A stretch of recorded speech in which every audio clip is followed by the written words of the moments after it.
A new study from the CDC finds cigarette use among middle and high school students, teens, has dropped to record lows. But the use of electronic cigarettes, well, it's up 3 times in just 1 year. Dr. Campbell joins us now.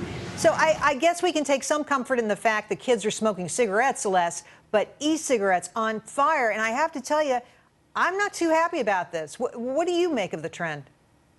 Well, I just don't think we know enough about outcomes with e-cigarettes to really feel like this is a good thing. We know they contain nicotine, and nicotine can affect developing brains and can cause addiction just like in cigarettes. So, I'm very dismayed, and I think this is a really, really bad thing.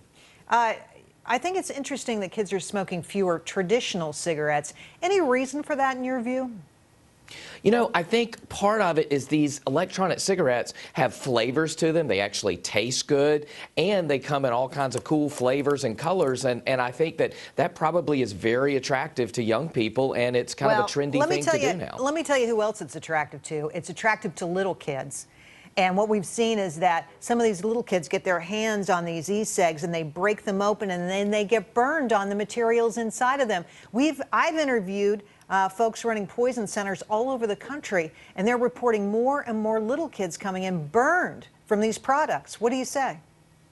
I think that this is one place that the FDA needs to step in and begin to regulate these devices, because exactly that. They're being misused. They're being placed in the hands of small children and teenagers as well. And there's lots of negative health effects that we already are starting to see. The FDA is currently finalizing rules on e-cigs. What do you think we're going to see? I mean, I got to tell you, the big tobacco companies are right behind this. They love this. They've got something new they can put on the shelf. Absolutely. It's a billion-dollar industry already, and we just don't know enough about their outcomes. I think that we will probably see age limits on how they're sold, and I think that just like with cigarettes, you have to be 21 years of age to obtain them in some states. I think hopefully we'll have the same thing going on with the e-cigarettes. Now, the rules are different anywhere. On this next topic, I don't want to get too far in the weeds. We don't have a lot of time for it, but Medicare overpayments to hospitals soaring up to $2.6 billion. And here's what I think about this, and I wanted to ask you your opinion.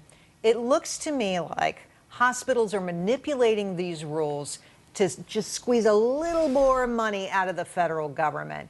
I mean, the government doesn't necessarily pay all these increases, but there's a way you can finesse the system to get it to happen. Do you agree with me? Is this a way to get over and above Obamacare limits, get more money out of the federal government?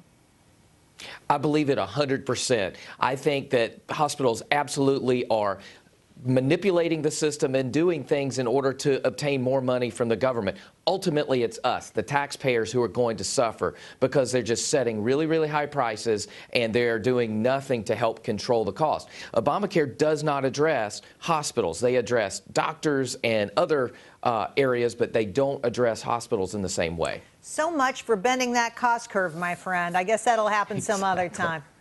Dr. Campbell, thanks for coming on the show. Thanks for having me, Jerry. Have a great day. You as well.